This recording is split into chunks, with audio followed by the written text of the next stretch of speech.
All right, you know this by now. Knox County has a new school superintendent. The decision made last night by the school board, and it's the current assistant superintendent, Dr. Jon Rysewyk, who's with us now. Congratulations. Well, thank you so much. Excited to be here. You've been making the rounds. Are you tired yet? Has it sunk in? You know, I think it's a lot of adrenaline. There was super exciting. The interview process last week was a very strongly vetted process. So yes. I think we kind of got used to it then, and I think just going off adrenaline now, but super excited about it. There you go. You got a few months to prepare. That's true. That's for nice. Sure. I've got to ask you this. Last night's vote was not unanimous, and you've worked with the school board in your current position. What does that tell you about how you need to proceed with the school board? Well, I mean, I would say, first of all, I mean, to me, you know, it's kind of all water under the bridge. Like, moving forward with what we're going to do for students, I know all 9 of these people, and I know that their heart is for students, and I know that that's something we all agree on. And so I think there's a lot of common ground for us to move forward and work together. You've been here the last 2 years especially, incredibly tough on kids, families, teachers. You've been in the trenches as a teacher. What would you have done differently had you been in that top job during that time?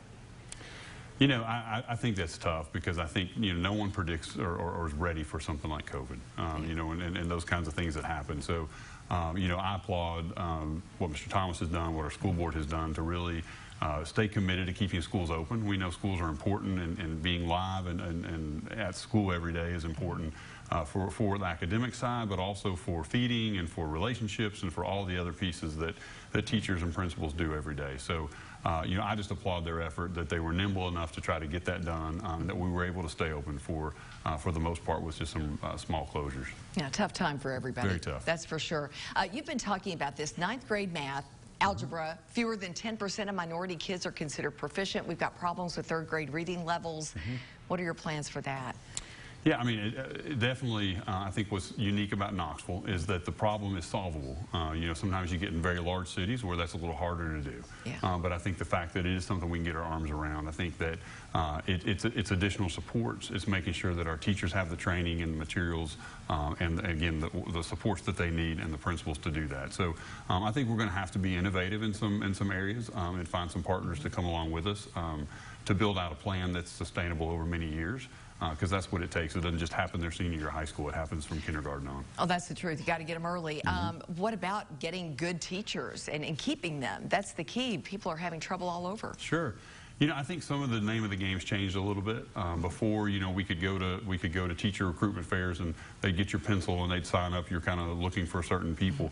Now, you know, what we see, the educational prep providers and universities really aren't turning out that many teachers anymore. So we have to be innovative again and thinking of other ideas to do that. We have some programs that are grow your own programs, where especially like Fulton, Austin East, and Central, we're trying to identify future teachers before they graduate high school and try to follow them throughout and bring them back. I think also we're seeing it's easier to become a teacher with some of the way the state's changing things, so that I'll say that for people who have degrees and are interested in doing that, we probably have a pathway for you to get there. You heard that. Okay.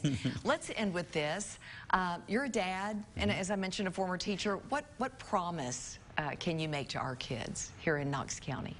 You know, I promise you that we'll do everything we can and wake up every day thinking about that. We understand that important role. You know, we're the one organization in the whole community that is charged with getting students ready for life after high school, so that they'll be ready to be successful if they enlist, if they enroll, or if they go straight to employment.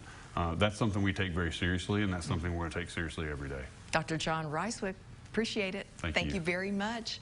And a reminder, current superintendent Bob Thomas will be retiring in June. We'll see Dr. Rysewyk at the helm coming up in July. Bo?